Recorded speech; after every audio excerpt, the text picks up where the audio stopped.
I never thought that scrubbing floors in a stranger's mansion would lead me to the man who'd change my life forever.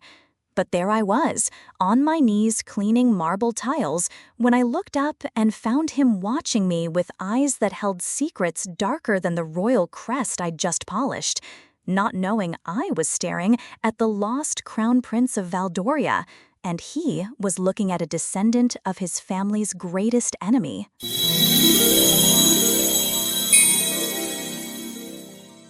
The massive oak doors of Blackstone Manor creaked open, revealing the most beautiful man I'd ever seen. Tall, with dark hair that looked like he'd run his hands through it, and green eyes that seemed to see straight through me.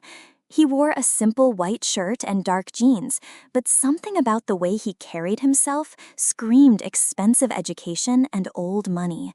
"You must be Sophia," he said, his accent crisp and refined. "I'm Alexander." My heart did something weird as our eyes met. I'd expected an older man, maybe stuffy and demanding, not this gorgeous stranger who looked like he'd stepped out of a magazine. "Yes, sir. I'm here about the housekeeping position." "Just Alexander," he corrected gently. "Sir makes me feel ancient." I couldn't help but smile. He was probably only a few years older than my 24. "The agency said you needed someone full-time?" "I do." His gaze lingered on my face longer than necessary. "I value privacy above all else. No questions about my personal life, no visitors, complete discretion. Can you handle that?" Something flickered in his eyes. Vulnerability? Fear? I nodded, though curiosity was already eating at me. What was he hiding in this isolated mansion? "The pay is generous," he continued, naming a sum that made my knees weak. It was 3 times what I'd hoped for, enough to finally give my little brothers the life they deserved. "When can I start?" The words tumbled out before I could stop them. Alexander smiled, and it transformed his entire face. "How about now? I'll show you around." As he led me through marble hallways lined with oil paintings and antique furniture, I couldn't shake the feeling that I was stepping into a fairy tale. The house was massive, immaculate, and completely silent, except for our footsteps echoing off the high ceilings. "Do you live here alone?" I asked, then immediately regretted it. "Sorry, you said no questions." "It's fine." He paused by a window overlooking manicured gardens. "Yes, I live alone. I prefer the quiet." There was loneliness in his voice that made my chest tight. What kind of man chose to isolate himself in a mansion this size? And why did I already want to fix whatever was broken in him? "You don't have to clean everything in one day," Alexander said, finding me scrubbing the library floor 3 hours later. "I'm not going anywhere." I sat back on my heels, pushing sweaty hair from my face. I like to be thorough. "I can see that." His eyes crinkled with amusement. "When's the last time you took a break?" "Breaks don't pay the bills." The words slipped out, and I immediately felt foolish. Rich people didn't want to hear about money problems. But instead of looking uncomfortable, Alexander's expression softened. "You're supporting someone?" "My brothers. They're 12 and 14. I shouldn't be telling him this, but something about him made words spill out. "Our parents died in a car accident 2 years ago. I'm all they have." That's a lot of responsibility for someone so young. "I manage." I stood, dusting off my knees. "They're good kids. They deserve better than what I can give them right now." Alexander was quiet for a long moment, studying my face. What would better look like? College funds, a house in a safer neighborhood, maybe a dog. I laughed softly. Simple things, really. Not so simple when you're starting from nothing. The understanding in his voice surprised me. Most wealthy people I'd encountered treated poverty like a personal failing. "You sound like you know something about starting over." A shadow crossed his face. "In a way, I do." Before I could ask what he meant, he was moving toward the door. "I'll be in my study if you need anything. And Sophia, take breaks. That's an order from your employer." The smile he gave me made my stomach flutter in ways that were definitely not professional. As he left, I noticed how his shirt stretched across broad shoulders, how confidently he moved through the space, like he owned not just the house, but the very air around him. I tried to focus on my work, but my eyes kept drifting to the family photos on the mantel. Old portraits of stern-looking people in formal dress, but no recent pictures, no family members visiting, just Alexander, alone in his beautiful prison. When I found a forgotten glass in the study later, I couldn't help but notice the books scattered across his desk: political theory, economics, histories of European monarchies. Heavy reading for someone who claimed to prefer quiet solitude. Find everything you need? His voice made me jump. Sorry, I was just curious about what I read. He stepped closer, close enough that I could smell his cologne, something expensive and woodsy. I'm a bit of a history buff, particularly about royalty, it seems. Old habits. His smile was tight.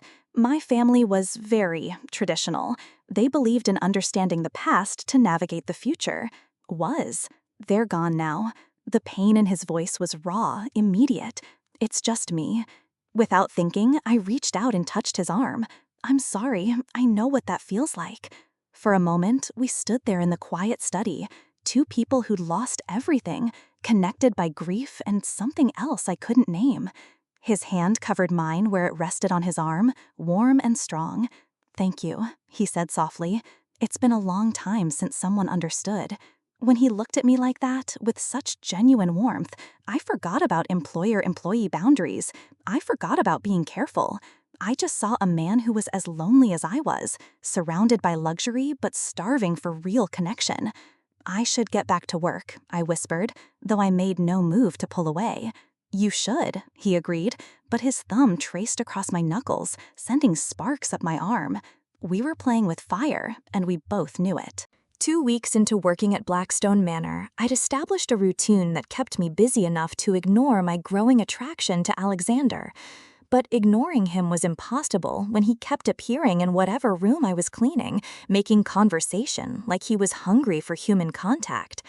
"Tell me about your brothers," he said one afternoon, leaning against the doorframe while I organized his extensive library. "Marcus wants to be an engineer. Jamie's obsessed with soccer." I smiled, thinking about them. "They're staying with our neighbor, Mrs. Chen, while I work. She's like a grandmother to them." "Do they know what you're doing, working here?" I hesitated. The truth was, I'd told them I was working for a businessman, not wanting them to worry about me being alone with a strange man in an isolated mansion. "They know I found a good job. That's enough." Alexander nodded thoughtfully. Sometimes protecting people means not telling them everything. There was weight behind his words that made me look up from the books I was shelving. "You sound like you speak from experience. Don't we all have things we can't share? Things that would hurt the people we love if they knew?" I thought about the nights I lay awake, wondering how I'd pay for Jamie's soccer cleats or Marcus's school supplies. The fear that kept me up when I imagined what would happen to them if something happened to me. "Yeah, we do." "My situation is complicated," Alexander said carefully. "I left my old life behind for good reasons, but sometimes I wonder if I was a coward for running instead of facing my responsibilities." "What kind of responsibilities?" He was quiet so long I thought he wouldn't answer. Finally, "The kind that would have defined my entire life. Marriage, career, living up to other people's expectations. I chose freedom instead."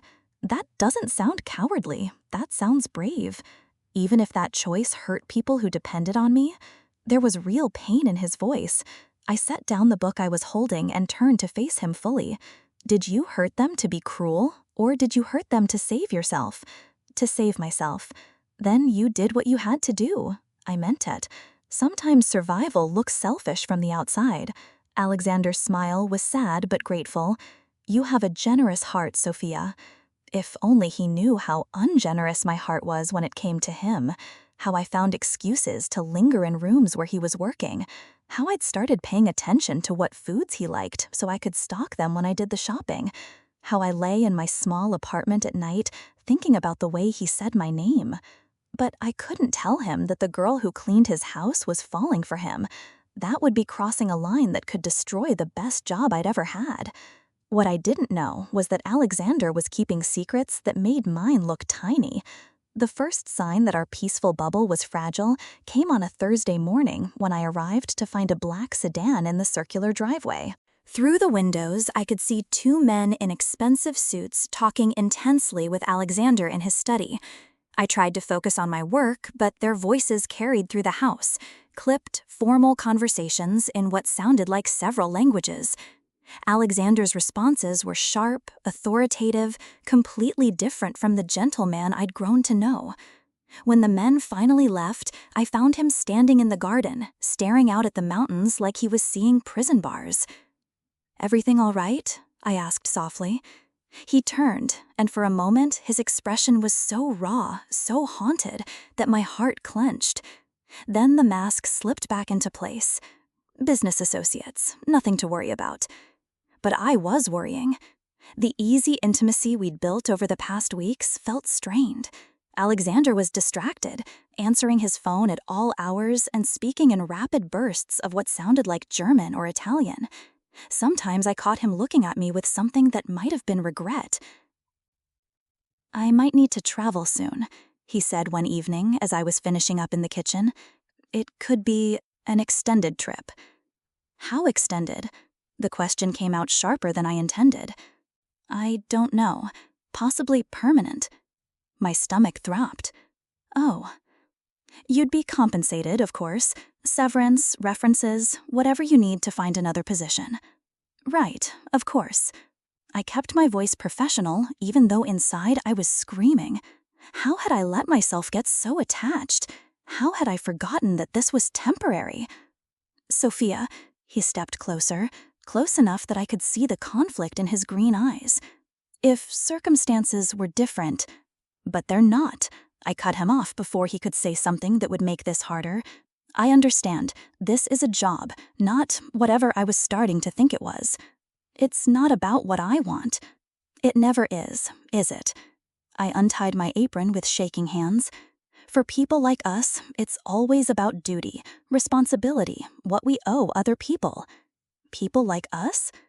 "People who don't get to choose, people who have others depending on them." I hung the apron on its hook, not trusting myself to look at him. "I should go. The boys will be wondering where I am." I made it to the front door before his voice stopped me. "Sophia." When I turned, he was standing in the hallway like he wanted to say something that mattered. But instead, he just said, "Be careful driving home. The roads are icy." I nodded and left, carrying the weight of unspoken words and the growing certainty that whatever Alexander was running from was about to catch up with him. And somehow, I was going to get caught in the crossfire. What I didn't know was that 20 miles away, a team of investigators was closing in on the location of Prince Alexander of Valdoria, heir to a throne he'd abandoned 3 years ago. And in a filing cabinet in the state records office, a clerk was discovering birth certificates that would reveal Sophia Martinez wasn't who she thought she was. Our worlds were about to collide in ways neither of us could imagine. The snowstorm hit on a Friday night, trapping me at the mansion when the roads became impassable. Alexander insisted I stay rather than risk the dangerous drive home, and I called Mrs. Chen to check on the boys. "They're fine," she assured me, "playing video games and eating too much pizza. Stay safe, dear." Being snowed in with Alexander felt dangerous in entirely different ways. "I have guest rooms," he said, suddenly formal. "You'll be comfortable. I'll stay out of your way." But staying out of each other's way proved impossible in the cozy atmosphere created by the storm. We ended up in the kitchen together, cooking dinner by candlelight when the power flickered. Alexander, I discovered, was surprisingly skilled at making pasta from scratch. "Hidden talent?" I asked, watching him knead dough with practiced movements. "My grandmother taught me. She said a man who couldn't feed himself was useless." His smile was soft with memory. "She was formidable." "Tell me about her." "Beautiful, stubborn, completely devoted to family." He paused in his kneading. "She would have liked you." "How can you be sure?" "She respected hard work and fierce love. You have both." The way he looked at me when he said it made heat pool in my stomach. We were standing close in the small kitchen, our hands occasionally brushing as we cooked. Every touch felt electric. "Alexander," I said softly, and something in my tone made him go still. "I know," he said. "I feel it too." "This is complicated." "Impossible," he agreed, but he moved closer anyway. "You work for me. I'm your employer. This crosses every professional boundary." "Then why can't I stop thinking about you?" His answer was to cup my face in his flour-dusted hands. "Because I can't stop thinking about you either." When he kissed me, it was gentle at first, questioning, but when I kissed him back, tangling my fingers in his hair, everything shifted. The kiss deepened, became hungry, desperate, like we'd been starving and finally found sustenance. "God, Sophia," he breathed against my lips, "you have no idea what you do to me." "Show me," I whispered. He lifted me onto the kitchen counter, stepping between my legs, his hands spanning my waist. "You're so beautiful, so strong. I watch you take care of everything and everyone, and I just want to take care of you." "You do." My hands mapped the planes of his chest through his shirt. "Every day, in small ways. The way you make sure I eat lunch, how you always ask about the boys, the books you leave out that you think I'd enjoy reading." "You noticed?" "I notice everything about you." I pulled him down for another kiss. "The way you drink your coffee black, but put sugar in mine without asking how I like it. How you speak 3 languages when you're on business calls. The sad way you look at old photographs." Something shifted in his expression. "Sophia, I don't care about your secrets," I said fiercely. "I don't care what you're running from or why those men in suits make you look like a trapped animal. I care about you, this version of you, right here, right now. What if the real me is someone you couldn't love? Try me." Instead of answering, he kissed me again, pouring everything he couldn't say into the movement of his lips, the way he held me like I was precious. When we finally broke apart, both breathing hard, the pasta water was boiling over on the stove. "Dinner's ruined," I said, laughing. "I don't care." He rested his forehead against mine. "I'm not hungry for food anymore." Morning brought reality crashing back. The roads were clear, and with them, my excuses for staying disappeared. But more than that, the mysterious phone calls started early, urgent, insistent voices that made Alexander's face close off. "I have to take this," he said, stepping away from where we'd been sharing coffee and stolen kisses in the kitchen. I tried not to listen, but his voice carried through the house. He was speaking in rapid German, his tone increasingly frustrated. I caught only fragments. "Not yet. Need more time. She's not part of this." When he returned, the easy intimacy of the night before was gone, replaced by tension that made my chest tight. "Problems with your business?" I asked carefully. "Something like that." He wouldn't meet my eyes. "Sophia, about last night, if you're about to tell me it was a mistake, don't." I set down my coffee cup harder than necessary. "I'm a grown woman. I know what I was doing." "That's not what I was going to say." He ran a hand through his hair, the gesture frustrated. "Last night it was the most real I felt in years. But my situation is about to become very complicated, and I can't drag you into it. What if I want to be dragged into it? You don't understand. There are things about my life, my past, that could put you in danger." "What kind of danger?" "The kind that makes headlines, the kind that destroys normal people's lives just for being associated with me." My blood ran cold. "Are you in some kind of trouble with the law?" "No, nothing illegal." He finally looked at me, and the pain in his eyes was devastating. "But people are looking for me, Sophia. Important people who won't care about collateral damage when they find me." "Then run. We'll run together. With your brothers? You'd uproot their lives for a man you've known a month?" The question hit like a slap, because he was right. I couldn't make that choice for Marcus and Jamie. They'd already lost so much. I couldn't ask them to lose their home, their school, their stability for my feelings. "That's what I thought," Alexander said softly when I didn't answer. "You're a good sister, Sophia. Don't let me make you a bad one." "So what are you saying? That we pretend last night didn't happen?" "I'm saying that I care about you too much to ruin your life." Shouldn't that be my choice to make? Not when the consequences would affect innocent kids. I stared at him, this man who'd shown me tenderness I'd never known existed, who was now pushing me away for my own good. Part of me wanted to fight, to insist that we could figure it out together. But the practical part, the part that had kept my family afloat for 2 years, knew he was right. I should go, I said quietly. Check on the boys, make sure they're okay after the storm. Take the weekend. I'll probably be traveling soon anyway. How soon? I don't know. Days? Maybe a week? I nodded, not trusting my voice. As I gathered my things, every part of me screamed to stay, to fight for whatever this was between us. But responsibility won, like it always did. At the door, Alexander caught my hand.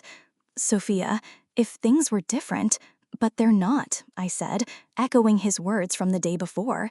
They never are. I drove home with tears blurring my vision, my lips still tender from his kisses, my heart breaking for something that had barely begun before it was ending. What I didn't know was that Alexander stood at his window watching my car disappear, his phone ringing with calls from the Royal Council of Valdoria demanding his immediate return. A political crisis was brewing, and the country needed their prince. And in a small office downtown, a genealogist hired to research my family history was about to discover that Sofia Martinez was actually Sofia Asteria Montclair, the last living heir to the throne of Asteria, Valdoria's ancient enemy. Our fairy tale was about to become a nightmare. I lasted exactly 4 days before Alexander showed up at my apartment. I was helping Jamie with homework when the knock came, firm, familiar, sending my heart racing before I even opened the door. He stood in my narrow hallway holding flowers and wearing an expression that looked like hope mixed with desperation. "You can't be here," I said, even as everything in me wanted to pull him inside. I tried to stay away. His voice was rough, like he hadn't slept. I lasted 96 hours before I realized I was being an idiot. "Alexander, who's at the door?" Marcus appeared behind me, curious and protective in the way that made him seem older than his 14 years. Alexander's eyes widened slightly as he took in my little brother. The same dark hair, the same stubborn chin. "You must be Marcus. I'm Alexander. Your sister works for me."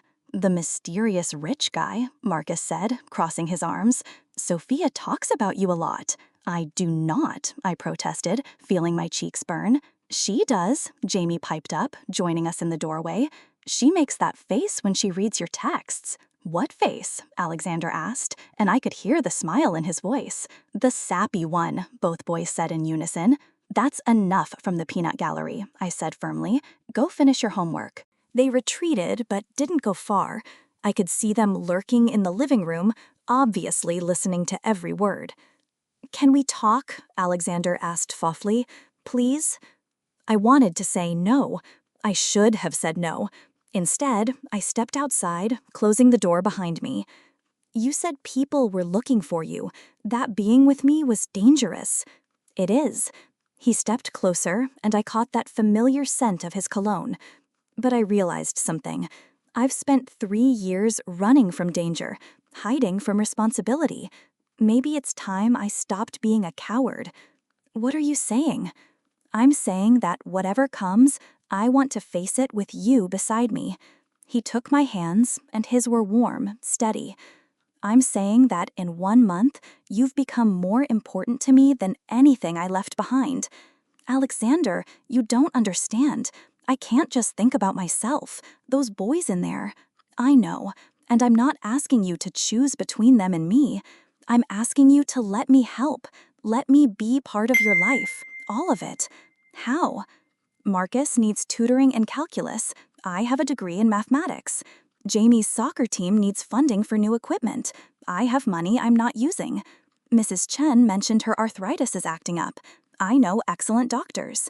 I stared at him. "You've been checking up on us?" "I've been caring about you. There's a difference." His thumb traced across my knuckles.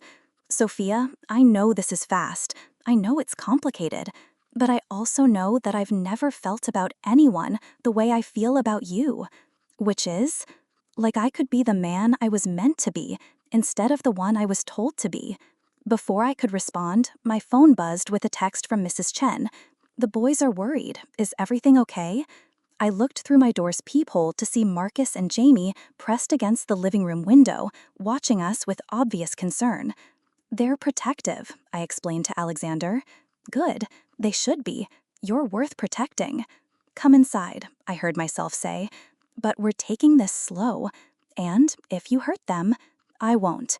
His smile was soft, grateful. "I promise." Bringing Alexander into my small apartment felt surreal. He looked so out of place among our secondhand furniture and homemade decorations, but he didn't seem to notice. Instead, he sat cross-legged on our living room floor, helping Jamie build a Lego castle while Marcus grilled him about his education. "You really have degrees in math and economics?" Marcus asked suspiciously. "Among other things." "What other things?" Alexander's pause was so brief I almost missed it. "International relations, political science, business." "Dude," Jamie said, looking up from his Legos, "you're like super smart." Education was important in my family. Was? Marcus, always too perceptive. "They're gone now," Alexander said quietly. "It's just me."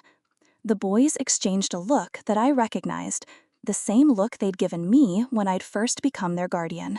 They were deciding whether to let him into their small, carefully protected world. "Sophia makes really good spaghetti," Jamie offered finally, "if you want to stay for dinner." Alexander looked at me, eyebrows raised in question. "It's just jar sauce and boxed pasta," I warned. "Sounds perfect." Over the following weeks, Alexander became part of our routine in ways that both thrilled and terrified me. He helped Marcus with calculus on Tuesday nights, came to Jamie's soccer games on Saturdays, and somehow convinced Mrs. Chen to let him fix her leaky faucet. But the more time he spent in our world, the more I noticed things that didn't quite add up. The way he automatically straightened when certain songs played on the radio, formal, military posture that spoke of years of training. How he knew exactly which fork to use when we went to a nice restaurant, like formal dining was second nature.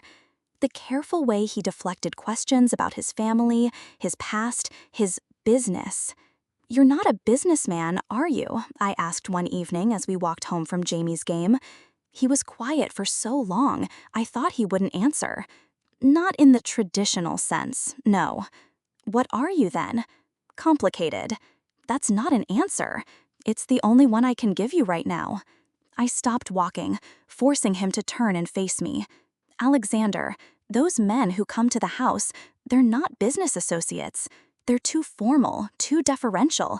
They call you sir, like it means something more than politeness. Sophia, and your house, I've been cleaning it for months. Those aren't just expensive antiques. Some of those paintings, I looked them up. They're in museum catalogs. The silver has actual coats of arms. The books in your library aren't just about European history. They're about specific royal families." His face had gone carefully blank. "You've been researching me?" "I've been trying to understand you." I moved closer, studying his expression. "Who are you really?"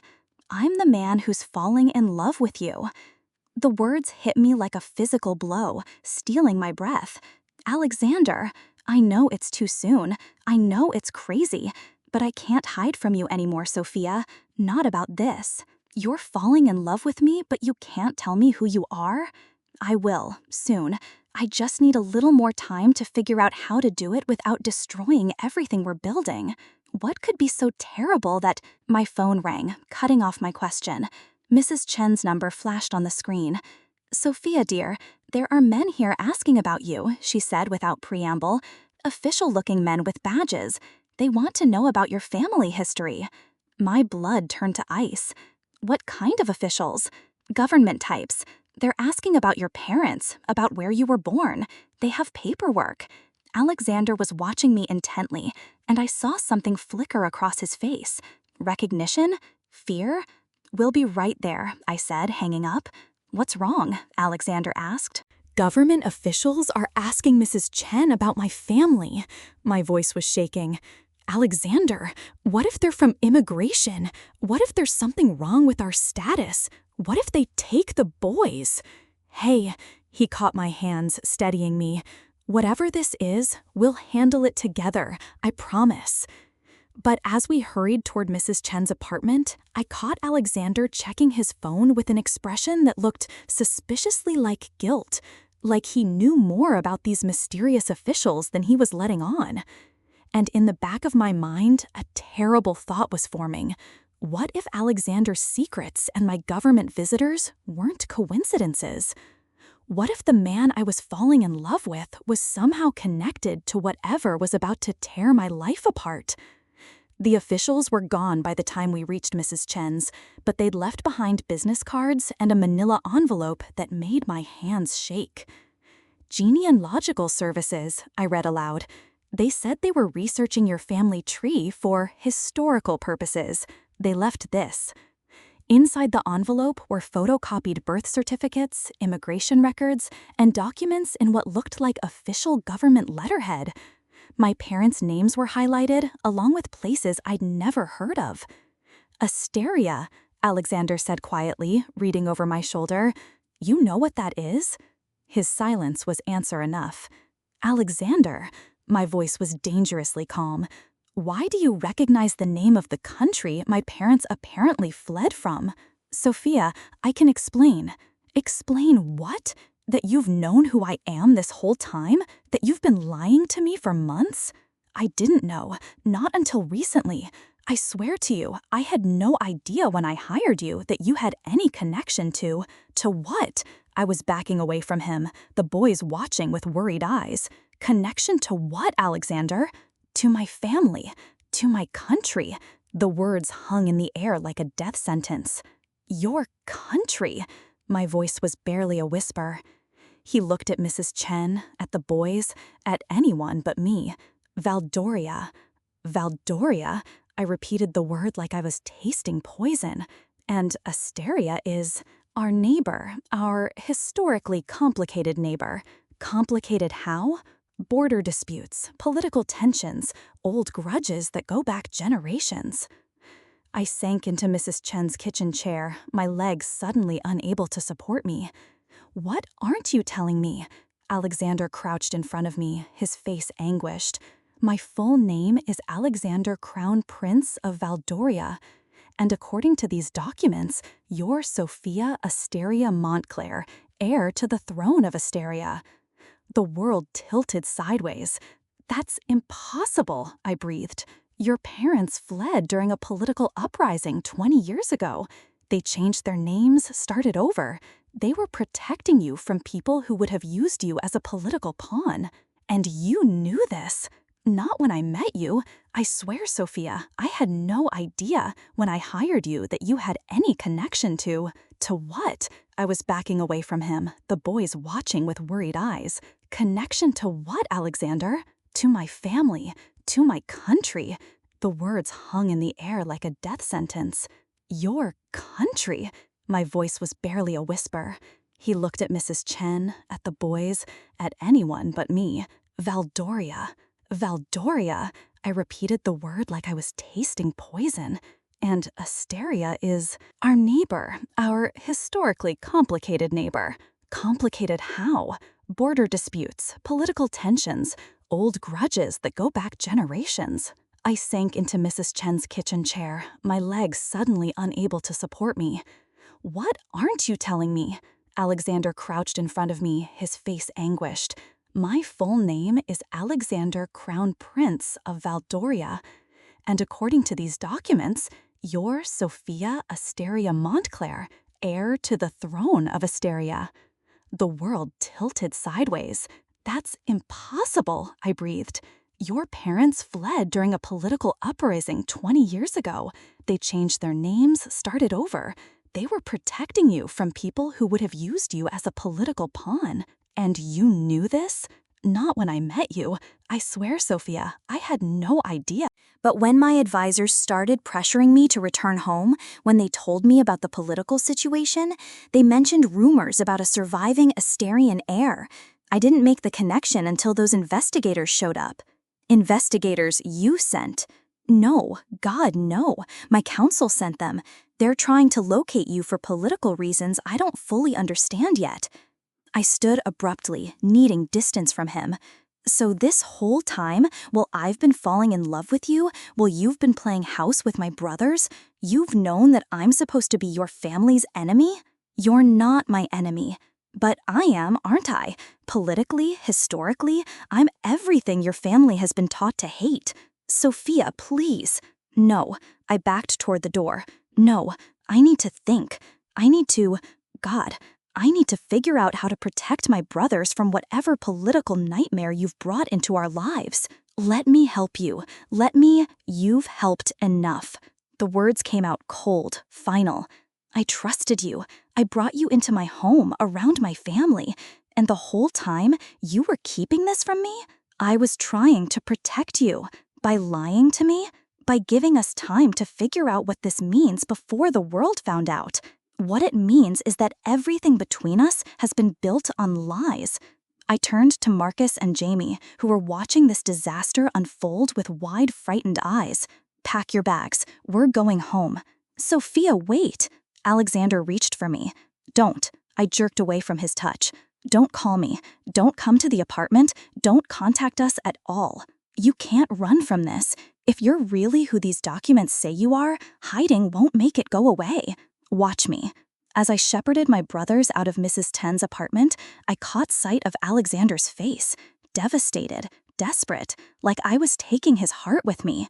But I couldn't let that matter, not when everything I thought I knew about my life, about him, about us, had just crumbled to dust. The drive home was silent, except for Jamie's quiet sniffling in the back seat.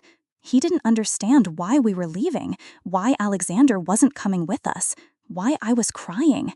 I didn't understand either. The morning brought reporters. I woke to the sound of camera shutters and shouting voices outside my apartment building. Through my window, I could see news vans lined up on the street and crowds of people with microphones and cameras. Sophia, they called when they spotted me in the window. Princess Sophia, how long have you known about your royal heritage? Princess Sophia. The words felt like a joke, a cosmic mistake. I was Sophia Martinez, who worked 2 jobs and clipped coupons and worried about utility bills.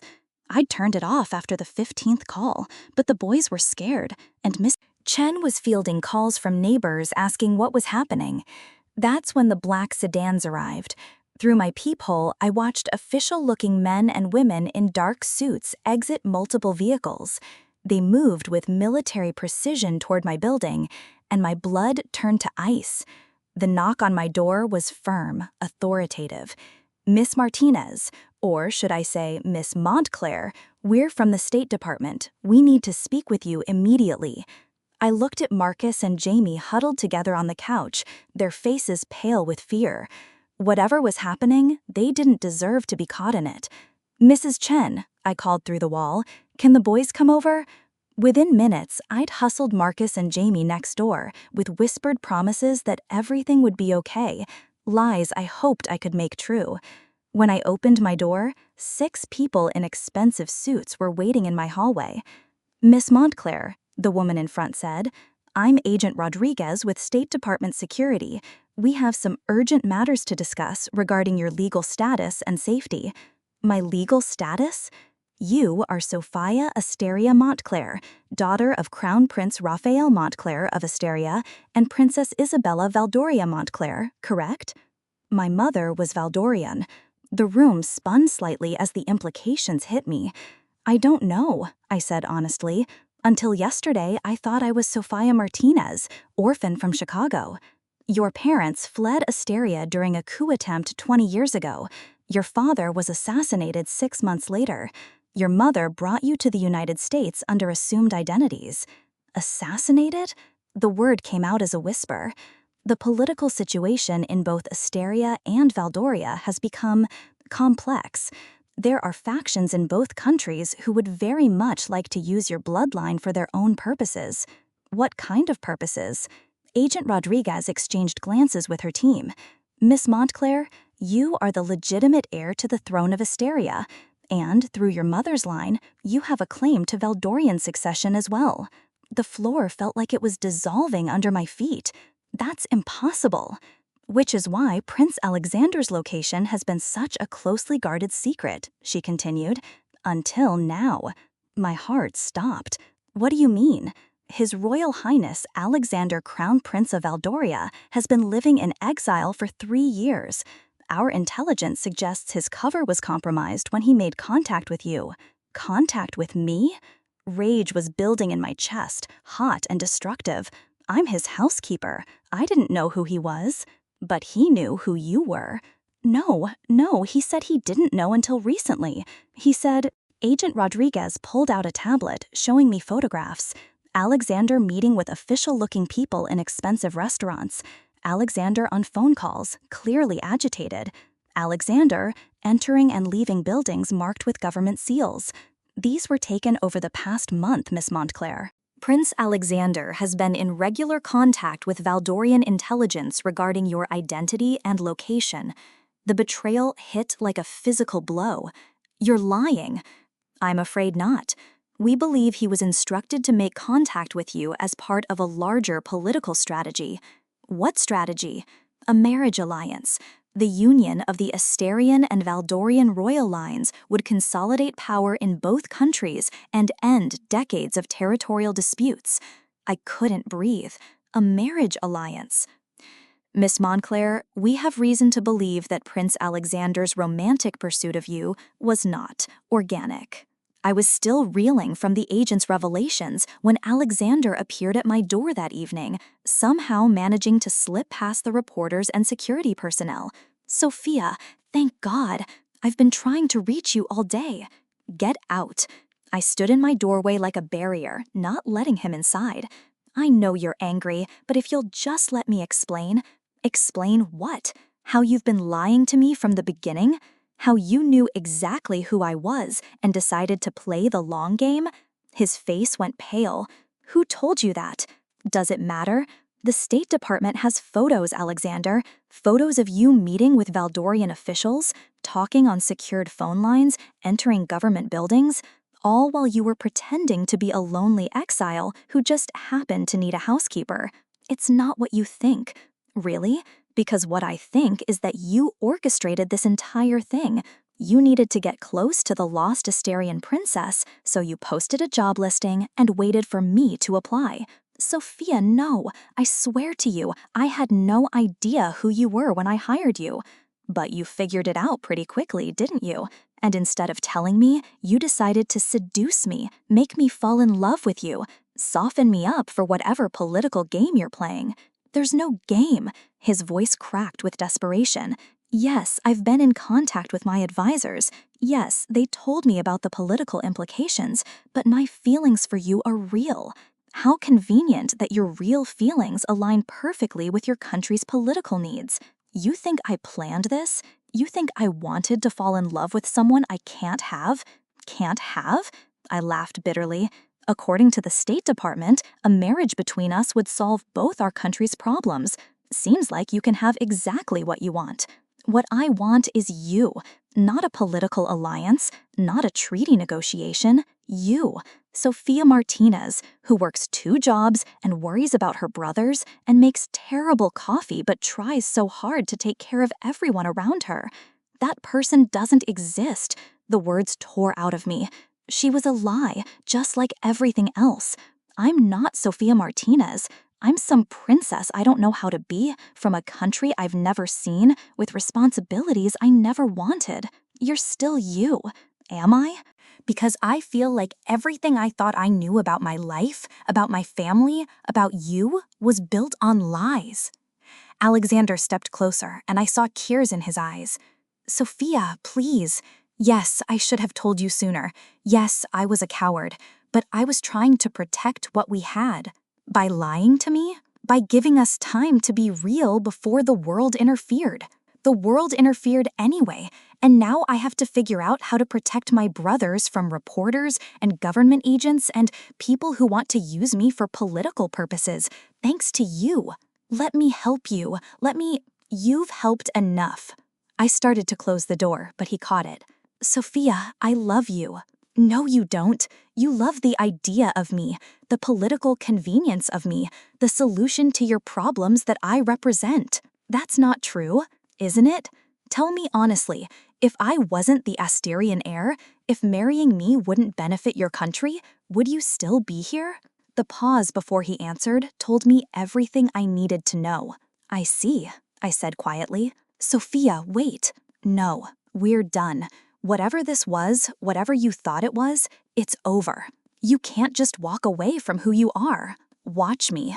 Closing the door on Alexander felt like closing the door on my heart, but I didn't have time to grieve.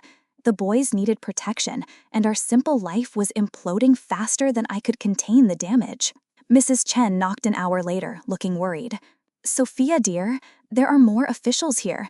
They want to talk to Marcus and Jamie. My blood turned to ice. About what?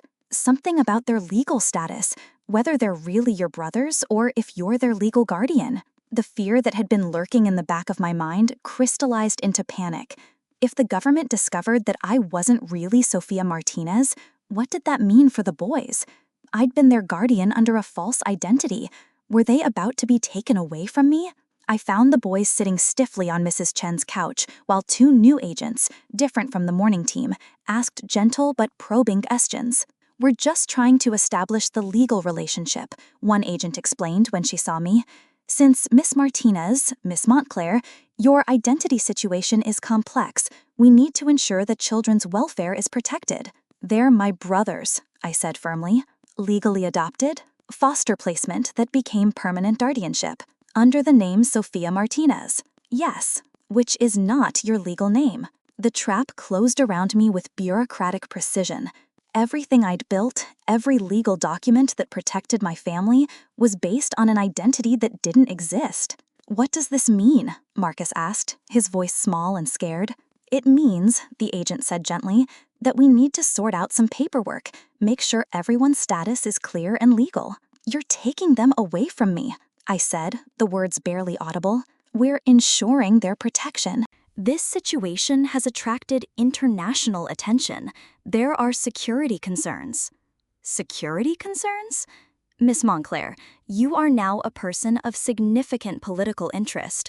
There are factions in multiple countries who view you as either an asset or a threat.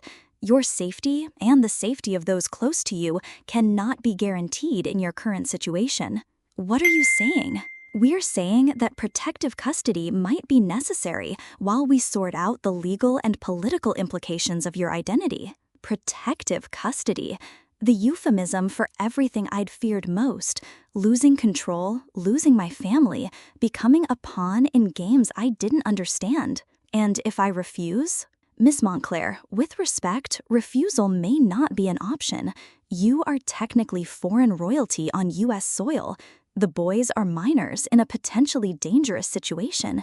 We have obligations to protect everyone involved. I looked at Marcus and Jamie, saw the fear in their eyes, the confusion. They didn't understand why their normal life was falling apart, why strangers were making decisions about their future. Can I have a moment with them, alone? The agents exchanged glances but stepped outside. Sophia? Jamie's voice was tiny. Are we in trouble? No, baby, you're not in trouble. I pulled them both close, breathing in the familiar scent of their hair, memorizing the weight of them in my arms. But things are going to be different for a while. Different how? Marcus asked. I don't know yet, but whatever happens, I want you to remember that I love you, that you're my brothers, and nothing, no government, no politics, no royal nonsense will ever change that. You're scaring us, Jamie whispered. I know, I'm scared too. Through Mrs. Chen's window, I could see more black cars arriving, more officials. Whatever was coming, it was bigger than government agents and protective custody. My simple life as Sophia Martinez was over, and I had no idea how to be Princess Sophia of Asteria. All I knew was that the man I'd fallen in love with had been part of the forces that destroyed everything I'd built, and I might never forgive him for that. 2 weeks later, I was living in a government safe house outside Washington, D.C., learning how to be a princess I'd never wanted to become. The boys were in a different facility. For their protection, the agents assured me, though it felt more like punishment. I was allowed supervised video calls twice a day and one in-person visit per week. Marcus was angry, Jamie was confused, and I was slowly going insane from the bureaucratic limbo. Your Highness, my assigned cultural attaché said during our morning briefing, the Asterian Parliament has formally requested your return to assume your rightful place on the throne. Stop calling me that, I said for the 100th time, and I'm not going anywhere without my brothers. Miss Montclair, the political situation is delicate. Asteria has been without a monarch for 20 years. The country needs stability. Then they should find someone else. There is no one else. You are the last of the Montclair line. I stared out the window at the manicured grounds that felt more like a prison than protection.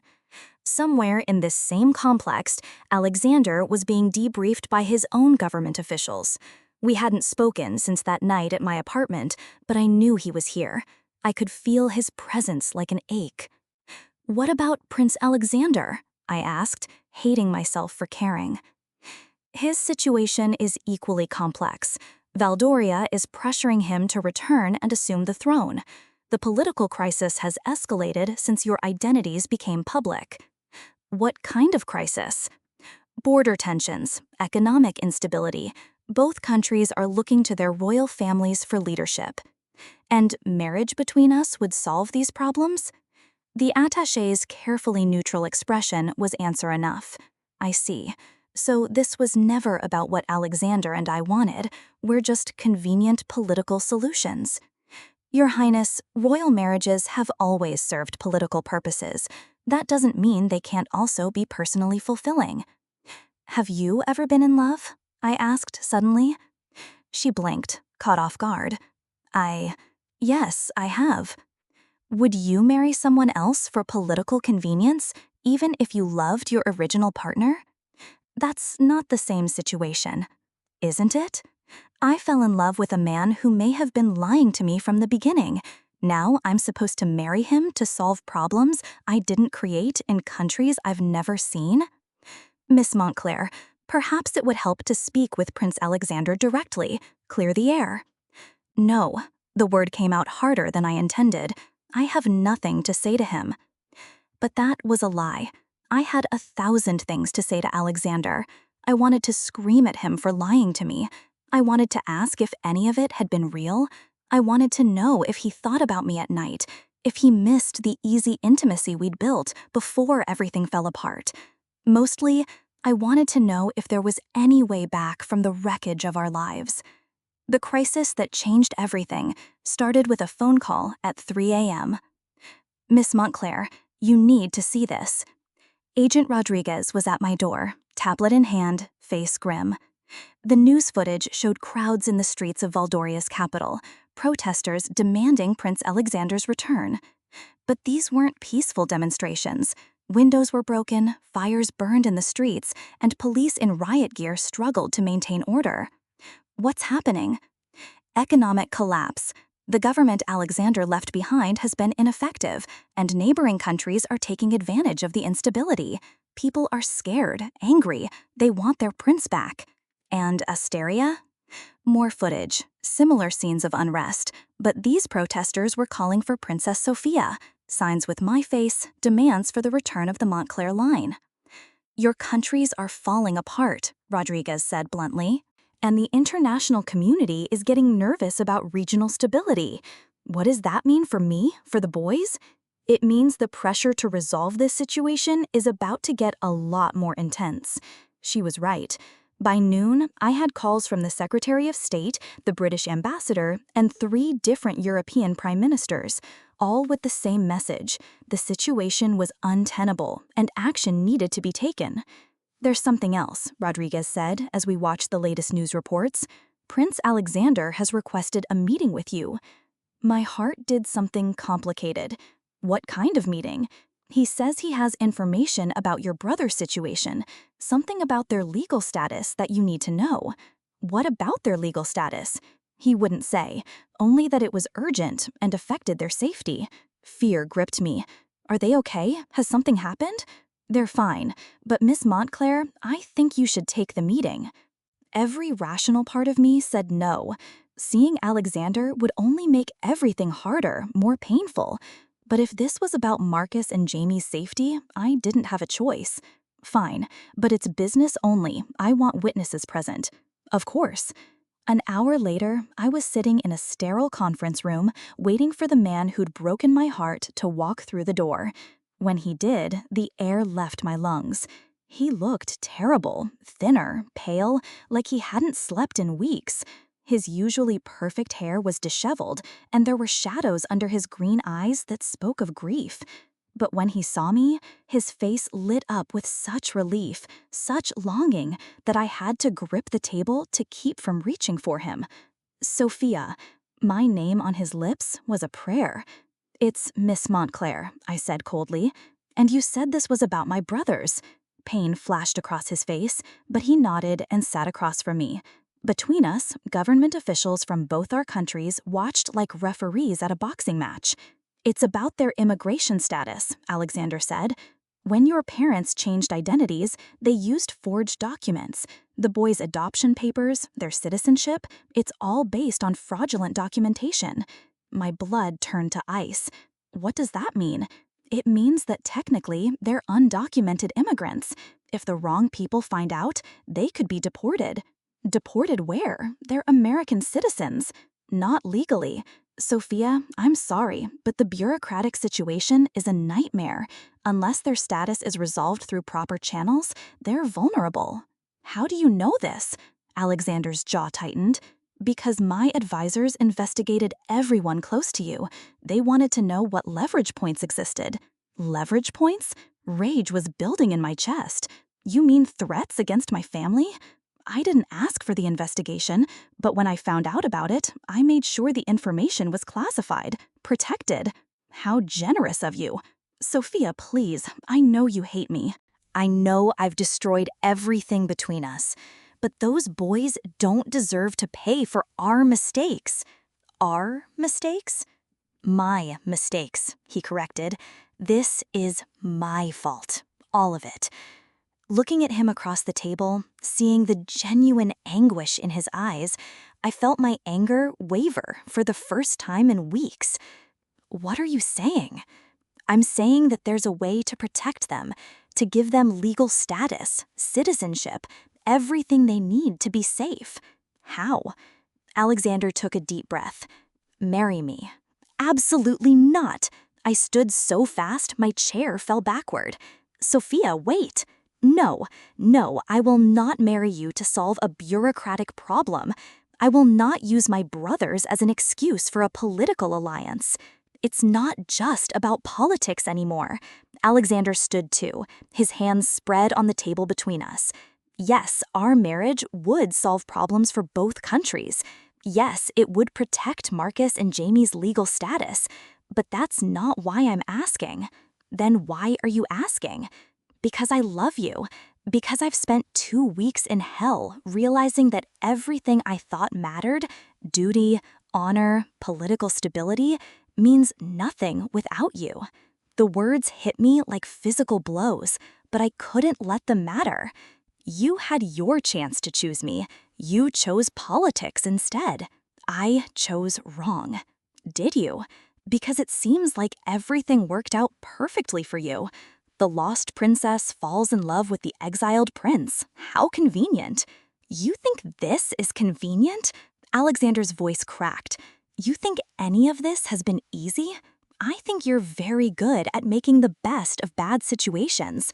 Sophia, I know I handled this badly. I know I should have told you the truth sooner, but I was terrified. Of what? Of losing you before I ever really had you. I wanted to believe him. God, I wanted to believe that the pain in his eyes was real, that the man I'd fallen in love with actually existed. But I'd been betrayed too many times in too many ways. It doesn't matter, I said quietly. Even if you're telling the truth, even if your feelings are real, we can't build anything on this foundation. Too much has happened. So what's your alternative? Let your brothers remain vulnerable? Let our countries tear themselves apart? Hide in protective custody for the rest of your life? I'll figure something out. There is no other solution, Sophia. I've had teams of lawyers and diplomats working on this for weeks.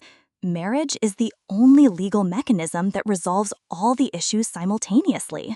Marriage to you specifically, or marriage in general? Marriage to me specifically. The political alliance only works if it's between the Valdorian and Astorian lines. I sank back into my chair, the weight of impossible choices crushing down on me. This is insane. Yes, Alexander agreed. It is. But it's also our reality. For the first time since he'd walked into the room, I really looked at him. Beyond the hurt and anger, beyond the political complications, I saw the man who'd helped Jamie with homework and made Marcus laugh, the man who'd kissed me in his kitchen like I was precious. If I agreed to this, I said slowly, what would it look like? Hope flickered in his eyes. Anything you want it to look like. I want the boys with me, always, non-negotiable. Done. I want to finish my degree. I want them to finish their education in America. We'll split time between countries, whatever you need. And I want honesty, complete honesty. No more secrets, no more political games behind my back. You'll have access to everything, every briefing, every decision, full partnership. I studied his face, looking for signs of deception. Why? Why would you agree to all of that? Because I'd rather have a real marriage with you than a political arrangement with anyone else. And if I can't love you again, if too much has been broken, pain flashed across his features, then I'll spend the rest of my life trying to earn your forgiveness. The decision to marry Alexander wasn't made from love. It was made from pragmatism and the desperate need to protect my family. But once I agreed, something shifted between us. I have conditions, I told him during our second meeting. Name them. No public displays of affection until I'm ready. No pretending we're some fairy tale romance for the cameras.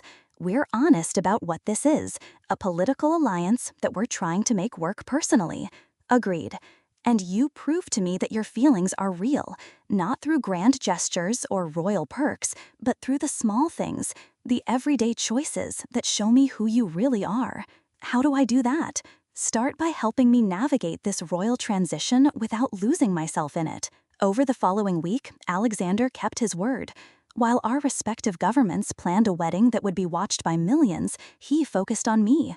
He arranged for private tutors to teach me Asterian history and customs, but he also made sure Marcus and Jamie had input on every decision that affected them. You don't have to change who you are, he told me one evening as we reviewed wedding protocols. Being a princess doesn't mean losing Sophia, doesn't it? All of this, I gestured at the binders full of royal etiquette, feels like becoming someone else. Then we'll change the rules, make the monarchy fit you instead of the other way around. Can we do that? We can try, together. It was the together that got to me. For so long, I'd been handling everything alone, raising the boys, supporting our family, making all the hard decisions. The idea of having a true partner was seductive in ways that had nothing to do with politics. Alexander, I said carefully, when this is over, when we're married and the political crisis is resolved, what happens then? Then we figure out how to build a life together, a real one, not just a public arrangement. What if we can't? What if we're too broken? He was quiet for a long moment. Then we'll have given it our best effort. But Sophia, I have to believe we can find our way back to each other. Because the alternative, living the rest of our lives as strangers who happen to share a title, is unacceptable to me. And if I decide I can't forgive you, then I'll respect that, but I won't stop trying to earn your trust back. His certainty was both comforting and terrifying. I wanted to believe that we could rebuild what we'd lost, but I was afraid to hope too much. There's something else, I said.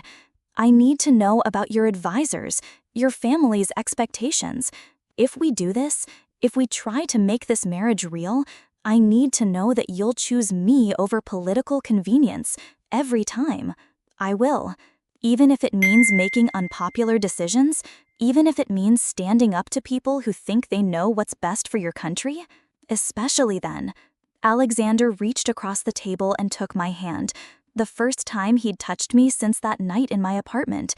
Sophia, I spent 3 years running from responsibility because I was afraid of becoming someone I didn't recognize.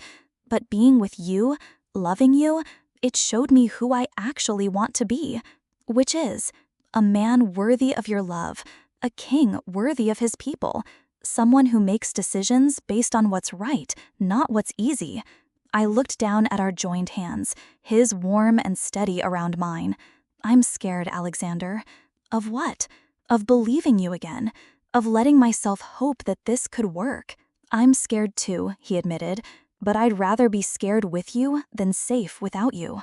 For the first time in weeks, I felt something other than anger or fear when I looked at him. It wasn't love, not yet, but it was possibility. Okay, I said quietly. Okay, let's try to find our way back to each other. The smile that spread across his face was like sunrise after the longest night. I won't let you down again. You better not, because this is your last chance, Your Highness. I know, he said seriously, and I'm going to make it count. The morning of our wedding, I woke up in the presidential suite of the Valdorian palace to find Alexander missing. Where is he? I asked his aide, panic rising in my chest. His Highness is meeting with the Privy Council, Your Highness. There's been a development. Through my window, I could see crowds gathering in the square below, but their moods seemed different from the celebrations I'd expected. These people looked angry, upset. My phone buzzed with a text from Alexander. Trust me. No matter what you hear, trust me. An hour later, I was standing in my wedding dress, a creation that had taken 6 seamstresses 2 weeks to complete, watching news reports with growing horror. Prince Alexander has formally abdicated his claim to the Valdorian throne, the anchor announced. In a shocking announcement this morning, he declared his intention to renounce all royal titles and privileges. My heart stopped. The prince stated that he cannot, in good conscience, ask Princess Sophia to sacrifice her freedom for political convenience, and that their marriage should be based on love, not duty. I was running through the palace corridors before the report finished, my elaborate train dragging behind me, security guards scrambling to keep up. I found Alexander in the Privy Council chamber, facing a room full of furious officials in formal dress. "You cannot do this," one of them was shouting. "The country needs stability." "The country needs leaders who choose to serve, not leaders who are forced into service," Alexander replied calmly.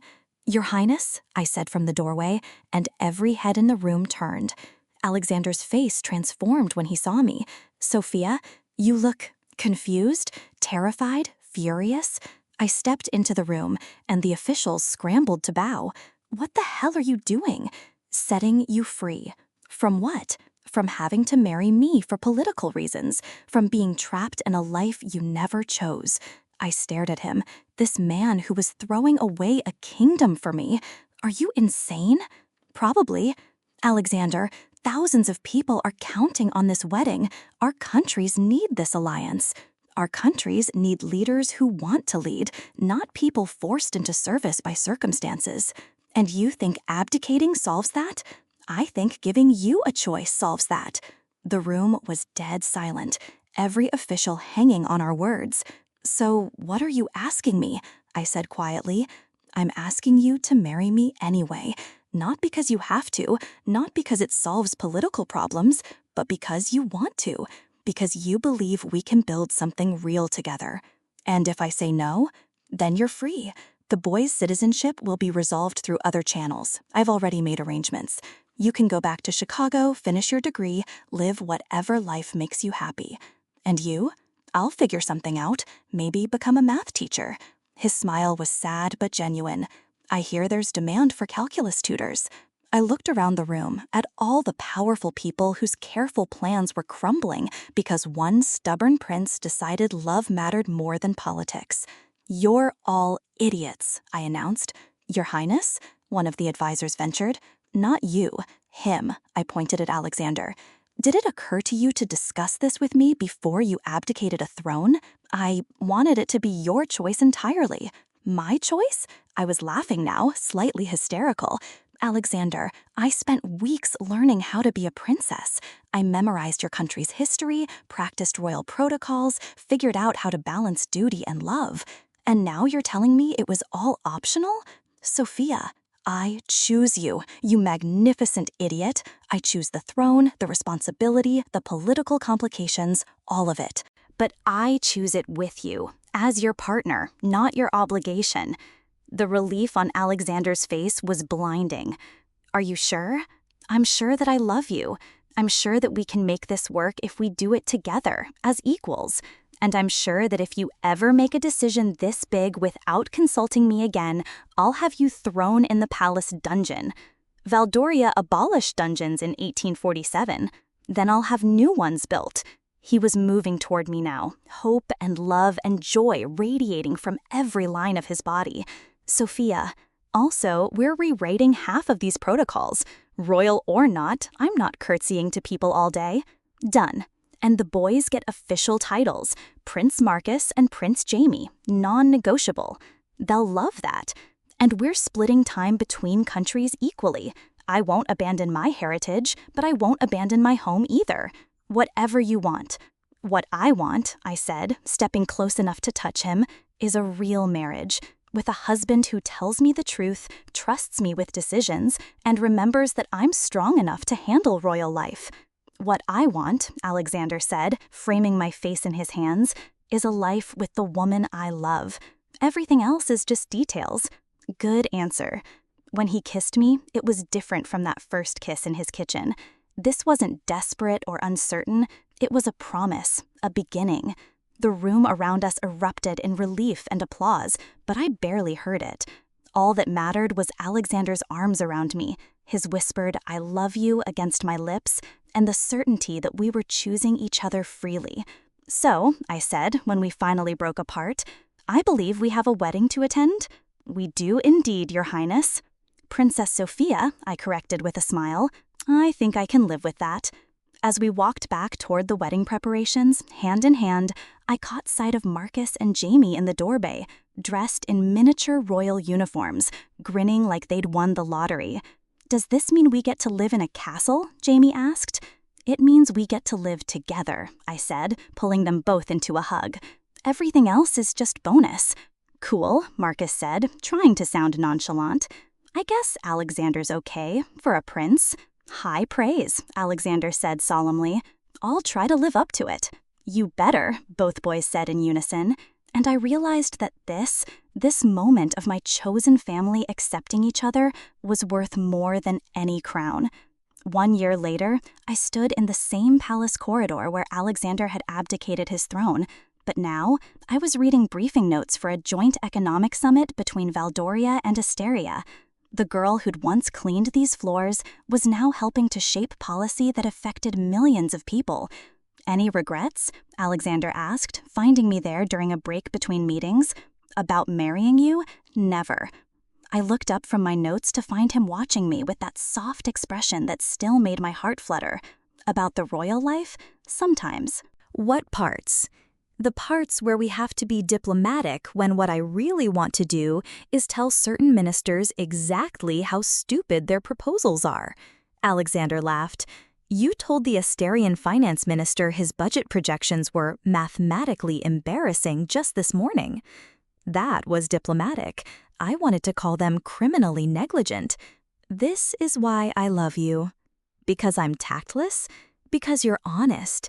Because you refuse to let titles change who you are. He pulled me closer, stealing a moment of intimacy in our busy day. Because you've shown me that being royal doesn't mean being perfect. It means being authentic. I thought about the girl I'd been a year ago, scrubbing floors and worrying about utility bills. She felt like someone I'd known in another lifetime, but I hadn't lost her entirely. She was still there, in my insistence on doing my own grocery shopping, in the way I made sure palace staff were paid fair wages, in my refusal to let protocol trump kindness. We've come a long way from that first day in your library, I said, when you thought I was a reclusive businessman, and I thought I was protecting you by lying about who I was. Terrible plan, by the way. Worst plan in royal history, Alexander agreed. But it led us here, so I can't regret it entirely. Here was good, better than good. We'd spent the past year learning how to be partners in every sense. In marriage, in ruling, in raising Marcus and Jamie. It hadn't always been easy. There were still moments when the weight of responsibility felt crushing, when the press was intrusive, when political pressures threatened to overwhelm us. But we'd learned to face those challenges together. Your Majesties, our aide appeared in the doorway. The boys are asking if they're still required to attend the state dinner tonight. Tell Prince Marcus and Prince Jamie that their presence is expected, I said with mock sternness, and that if they try to sneak out to play video games like last time, they'll be on dish duty for a week. They're going to be excellent kings someday, Alexander said once the aide left, if they don't drive us crazy first. Jamie tried to convince the Asterian ambassador that Your Excellency was too formal and he should call him Dude instead. He has a point. Royal protocol could use some modernizing. Don't encourage them. We walked together toward the staterooms where dinner preparations were underway. Through the windows, I could see the gardens where we'd been married, a ceremony that had been watched by millions but had felt intimately personal because we'd written our own vows. I love you not because you're a prince, I told Alexander that day, but because you're a man who chose love over duty, truth over convenience, and me over everything else that seemed important.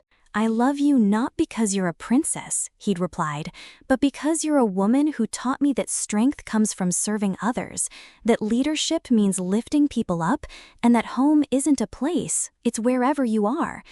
Now, a year later, those words felt even more true. Sophia, Alexander said as we reached the state dining room, there's something I want to tell you. If this is about the trade negotiations with Italy, I already reviewed the proposals and it's not about work. He stopped walking, taking my hands in his. It's about us. What about us? I know we've talked about children being something for the future, after we've established ourselves as rulers, after the boys are older. My heart started beating faster. Yes, but I was thinking that maybe the future could be now, if you wanted it to be. I stared at him, this man who'd become my partner in every way that mattered. Are you asking what I think you're asking? I'm asking if you want to start trying for a family of our own, not because there's pressure for an heir, there isn't, but because I love the life we've built together and I want to expand it. The smile that spread across my face felt like sunrise. Yes, yes, yes, I want to have babies with you. I want to watch Marcus and Jamie become big brothers. I want to create a family that's built on love instead of obligation. Alexander's kiss was joyful, grateful, full of promises for the future. Your Majesties, our aide appeared again, looking apologetic. The ambassador of France has arrived early. Tell him we'll be right there, I said, not breaking eye contact with Alexander. As we prepared to return to our royal duties, I reflected on the journey that had brought us here. A year ago, I'd been a housekeeper who thought she was an orphan. Now I was a queen who'd found her family, her purpose, and her home. Ready? Alexander asked, offering me his arm. Ready. Together, we walked into our future, a future we'd chosen freely, built on truth, and strengthened by the knowledge that love could survive anything when two people were willing to fight for it. The fairy tale had been real all along. We just had to learn that the best stories aren't about perfect people finding each other. They're about imperfect people choosing each other, again and again, until choosing becomes as natural as breathing. And as we greeted our guests that evening, Marcus and Jamie flanking us in their princely attire, I knew that our greatest adventure was just beginning. After all, we'd discovered that the true kingdom wasn't made of castles and crowns. It was built from the love we shared, the family we'd created, and the life we'd chosen to build together. I never thought that scrubbing floors would lead me to a crown, I whispered to Alexander during a quiet moment. And I never thought that hiding from my throne would lead me to a queen, he whispered back. Funny how life works out. Funny how love finds a way. In the end, that was the real magic. Not royal blood or ancient titles, but the simple, extraordinary miracle of two people who'd learned that sometimes the best way to find yourself is to lose yourself in someone else. we'd found our happily ever after, not in spite of our lies and complications, but because of them. Because the path through heartbreak had led us to a love worth fighting for, and that was a story worthy of any fairy tale. Your heart knows the way. Subscribe and follow the beauty.